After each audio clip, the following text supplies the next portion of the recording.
শীতের মরশুমে একবার পালং শাক দিয়ে এরকম পরোটা বানিয়ে খেয়ে দেখতে পারেন। পালং শাক, ধনেপাতা, কাঁচা লঙ্কা, আদা, টক দই, গোলমরিচ গুঁড়ো, গোটা জিরে, নুন দিয়ে একটা পেস্ট করে নেবেন। তারপর আটার মধ্যে ক্রাশ করে জোয়ান দেবেন, অল্প হিং দেবেন, দিয়ে ওই লিকুইডটা দিয়ে আটাটাকে ভালো করে মেখে ছোট ছোট লেচি কেটে নেবে।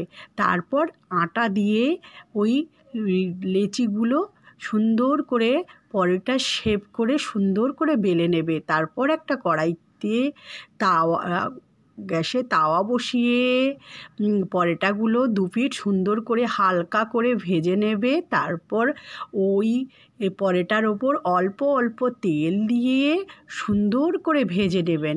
রোজ দিন টিফিনে রুটি খেতে না ভালো লাগলে এই শীতের মরশুমে তাজা পালং শাক দিয়ে এই রকম একদিন সুস্বাস্থ্যকর টিফিন বানিয়ে খেলে বড়দেরও যেমন ভালো লাগবে, ছোটদেরও খেতে খুবই ভালো লাগবে।